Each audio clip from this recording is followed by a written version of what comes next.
मार्च 2004। श्रीनगर की गहराइयों में बर्फीली पहाड़ पे एक लकड़ी के घर में आतंकवादियों के बीच कुछ अलग ही गहमा-गहमी चल रही थी। हिजबुल मुजाहिदीन का एक आतंकवादी इफ्तिकार भट्ट रसोई घर में सबके लिए कहवा उबाल रहा था।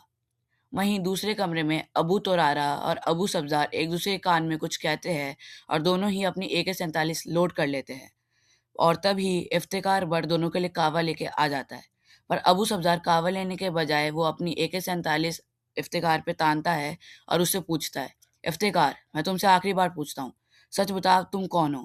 अपने साथियों का ऐसा व्यवहार देखते ही इफ्तिकार अपना कहवा का गिलास नीचे रखता है और उनसे कहता है, "जनाब, मैंने अपनी सारी कहानी आपसे बता रखी है, पर तब भी आपको मेरे पे विश्वास नहीं है, तो आप मेरे पे गोली चला सकते हैं।"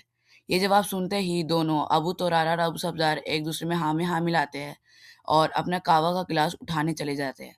कहवा का गिलास उठाते ही वो दोनों बैठने के लिए आगे बढ़ते हैं और जैसे ही उन बैठने के लिए आगे बढ़ते हैं और उनकी कमर इफ्तिकार के सामने होती है, तब इफ्तिकार अपनी शॉल हटाता है और अपने पीछे से एक बंदूक निकालता है और दोनों के पीछे यानी अबू तरार और अबू सब्ज़ार के पीछे एक-एक राउंड फायर करता है।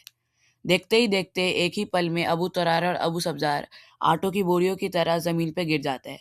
आप लोगों को लग रहा होगा कि ये कोई झगड़ा या आतंकवादियों के बीच आपसी मनमुटाव होगा, पर वो लड़का जिसने आतंकवादियों पे गोली चलाई थी, वो इफ्तिखार भट्ट, वो कोई आतंकवादी नहीं था, बल्कि वो हमारी भारतीय सेना के 1 पैरा एसएफ के बहादुर commando major Mohit Sharma sir थे। और उनको इस ऑपरेशन के बाद उनकी वीरता के लिए सेना मेडल वीरता से भी सम्माना गया था। तो दोस्तों, आज के इस वाले वीडियो में हम जानेंगे मेजर मोहित शर्मा के अर्ली लाइफ, उन्होंने मिलिट्री जॉइन कैसे की थी और उनके स्पेशल मिलिट्री ऑपरेशंस के बारे में। तो let's get started.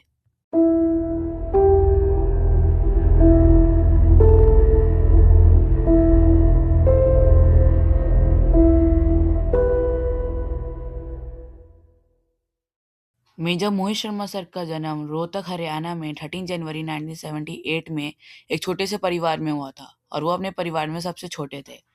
Major Mohit Sharma sir बचपन से ही बड़े साहसी थे और वो एनडीए और फौज को ज्वाइन करने के लिए बड़े ही कीन थे। वो अपनी 10+2 दिल्ली पब्लिक स्कूल रोहतक, हरियाणा से कंप्लीट करते हैं और वो अपने मम्मी-पापा को बिना बताए एनडीए रिटन एग्ज़ाम के लिए अपीयर करते हैं। एनडीए का रिटन में एग्ज़ाम देने के बाद उनके मम्मी-पापा उनका admission Shri Sant Gajanan college of engineering Maharashtra में करवा देते हैं और जब एनडीए का रिटन रिज़ल्ट आता है, तब उनके मम्मी-पापा रिज़ल्ट को छुपा देते हैं क्योंकि वो नहीं चाहते थे कि उनका एक बेटा फ़ौज को जॉइन करे। और मेजर मोहित शर्मा सर को ये बात पता चल जाती है और वो सीधा यूपीएससी के दफ्तर में फ़ोन लगा देते हैं। वहाँ उन्हें पता चलता है कि उनका यूपीएससी का रिटन एग्ज़ाम क्लियर हो चुका है और वो अपने मम्मी-पापा को बिना बताए एसएसबी की पैकिंग करते हैं और वो सीधा चले जाते हैं भोपाल अपनी एसएसबी इंटरव्यू देने के लिए। एसएसबी इंटरव्यू में वो अपनी लीडरशिप क्वालिटीज़ का सही प्रदर्शन देते हैं और सारी चीज़ों में एक्सीलेंट परफ़ॉर्म करते हैं और जब एसएसबी इंटरव्यू का रिज़ल्ट आता है, तो वो उसे भी क्लियर कर जाते हैं। एसएसबी के बाद वो अपने मेडिकल्स के लिए जाते हैं। मेडिकल्स में वो सब चीज़ में ठीक थे सिवाय वेट के और जब मेडिकल्स का रिज़ल्ट आता है, वो 6 किलो से अंडर वेट निकलते हैं और वो टेम्परेरी रिजेक्ट हो जाते हैं आर्मी के लिए। वहीं पे ग्रैंड एंट्री होती है उनकी मम्मी श्रीमती सुशीला शर्मा की। अभी तक वो इस सफ़र में उनके साथ नहीं थी, पर अब से वो भी साथ थी। वो एक परफेक्ट बल्किंग प्लान बनाती है, डाइट प्लान बनाती है जिसमें केला, प्रोटीन और दूध शामिल था। और जब मोहित शर्मा सर री-मेडिकल के जाते हैं, तो वो मेडिकल क्लियर कर जाते हैं और फाइनल मेरिट में भी आ जाते हैं। उसके बाद वो एनडीए जॉइन करते हैं और वहाँ पे एक्सीलेंट परफ़ॉर्म करते हैं। एनडीए में वो boxing, horse riding, morning PT sessions और ड्रिल और भी बहुत सारे सब्जेक्ट्स में बहुत एक्सीलेंट परफ़ॉर्म करते हैं। इसी के चलते वो डिवीज़न कैडेट कैप्टन भी थे एनडीए में और उन्होंने बहुत सारी ट्रॉफ़ीज़ भी जीती थी। तो वो overall high order of merit के साथ एनडीए पास आउट करते हैं और 3 साल की एनडीए की ट्रेनिंग के बाद वो जाते हैं 1 साल की ट्रेनिंग आईएमए के लिए।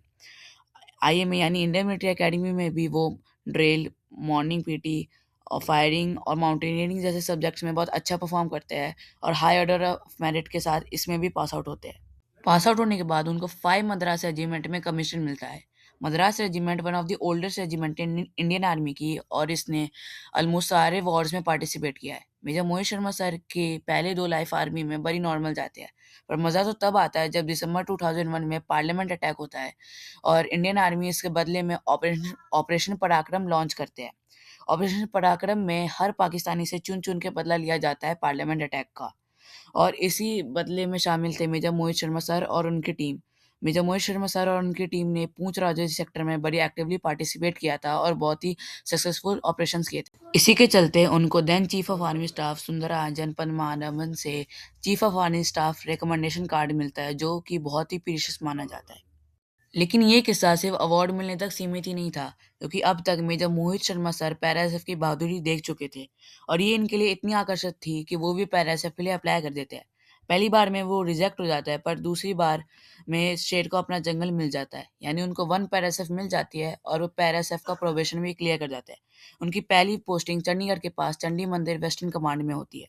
वहीं पे उनकी मुलाकात आर्मी सप्लाई कोर की एक कैप्टन रेशमा सारीन के साथ होती है।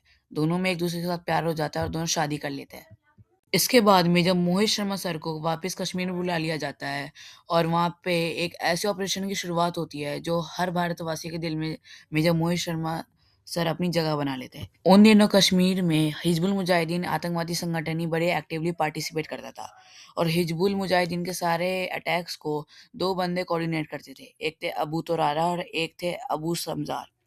और आर्मी को अपने गुप्त सूत्रों से पता चलता है कि इनकी ठिकाना कहाँ है और भारतीय सेना वन पैरा एसएफ को ये काम सौंपती है उन दोनों को ख़त्म करने की। वन पैरा एसएफ ये सोचती है कि वो सीधा-सीधा मारना बेवकूफ़ी होगी, इसलिए वो अपना एक कमांडो अंडर कवर में भेजेंगे और उनसे सारी चीज़ें कलेक्ट कर और बाद में उन्हें मार देंगे। और इस ऑपरेशन के लिए हमारे brave commando major Mohit Sharma sir को चुना गया था। प्लान ये था कि मेजर मोहित शर्मा सर अपनी दाढ़ी बढ़ा लेंगे और अपना नाम में मोहित शर्मा से इफ्तिकार भट्ट कर लेंगे और वो उनसे कहेंगे कि उनका भाई जो आतंकवादी था वो इंडियन आर्मी के हाथों मारा गया था, इसलिए उन्हें बदला लेने के लिए इंडियन आर्मी से बदला लेना है और वो इंडियन आर्मी पे वॉर करना चाहते हैं। इसके बाद मेजर मोहित शर्मा सर जाके अबू तोरारा और अबू सब्जार से दोस्ती कर लेते हैं और सारी इन्फॉर्मेशन कलेक्ट कर लेते हैं और बाद में उन्हें मार देते हैं, जैसा मैंने आपको वीडियो के स्टार्टिंग में बताया था। एक दिन बर्फ की पहाड़ पे एक लकड़ी के घर में इफ्तिकार भट्ट सबके लिए कावा उबाल रहा था और दूसरे कमरे में अबू तोरारा और अबू सब्जार एक दूसरे के कान में कुछ बोलते हैं और अपनी AK-47 लोड कर लेते हैं। तब इफ्तिकार भट्ट दोनों के लिए कावा लेके आ जाता है, पर अबू सब्जार कावा लेने के बजाय अपनी AK-47 उस पे तानता है और उससे कहता है, इफ्तिकार सच बताओ तुम कौन हो। अपने साथियों का ऐसा व्यवहार देखते वो अपना कावा नीचे रखता है और उनसे कहता है, जनाब, मैंने आपसे अपनी सारी कहानी बताई है, पर आपको मेरे पे अभी भी विश्वास नहीं है, तो आप मेरे को गोली मार सकते हो। ये जवाब सुनते ही दोनों एक दूसरे की तरफ देखते हैं और हाँ में हाँ मिलाते हैं और अपना कावा लेने के लिए वो आगे बढ़ते हैं। कावा लेने के बाद वो बैठने के लिए आगे बढ़ते हैं और जैसे ही वो बैठते हैं और उनकी कमर में इफ्तिकार भट्ट के सामने होती है, तभी इफ्तिकार भट्ट अपना शॉल उतारता है और पीछे से बंदूक निकालता है और दोनों पे एक-एक राउंड फायर करता है। देखते ही देखते दोनों आतंकवादी यानी अबू तोरारा और अबू समजार ज़मीन पे गिर जाते हैं। इसी ऑपरेशन के बाद इनको सेना मेडल मिलता है और ये बहुत अच्छा स्टेटस बना लेते हैं आर्मी के अंदर। फिर इनकी अगली posting special force training school Nahan में होती है और पैरा एसएफ में एक इंस्ट्रक्टर बनना, वो भी सिर्फ 2 साल के एक्सपीरियंस के अंदर, एक बहुत ही बड़ी बात थी। और उनके मम्मी-पापा भी स्ट्रेसफुल नहीं थे, क्योंकि अब उनका बेटा कोई ऐसे फील्ड लोकेशन में नहीं था। लेकिन उनकी ये खुशी ज़्यादा दिन नहीं रहने वाली थी, क्योंकि कश्मीर में एक मुसीबत आ जाती है और जब-जब देश पे मुसीबत आती है, तो पैरा एसएफ के जाबाजों को ही बुलाना पड़ता है। इसलिए मेजर मोहित शर्मा सर को वापस कश्मीर बुला लिया जाता है। ऑपरेशन में मेजर मोहित शर्मा सर को बहुत सारी गोलियाँ लगती है और वो देश के लिए शहीद हो जाते हैं। इनको highest peace time gallantry award Ashok चक्र से सम्मानित किया जाता है मरणोपरांत। इनके सम्मान में गाजियाबाद का एक मेट्रो स्टेशन राजेंद्र प्लेस का नाम चेंज करके मेजर मोहित शर्मा राजेंद्र नगर रखा रख दिया है और 2021 में राजनाथ सिंह ने इनका एक स्टैचू की ओपनिंग सेरेमनी की। आजकल के यंगस्टर को बहुत ही इंस्पायर करते हैं। अगर आपको आज की वीडियो पसंद लगी तो इसको लाइक शेयर सब्सक्राइब कर दीजिए। इस वीडियो का लाइक गोल है 500 लाइक और सब्सक्राइबर्स का भी गोल 500 है, तो प्लीज़ मेरे गोल को कंप्लीट कर दीजिए।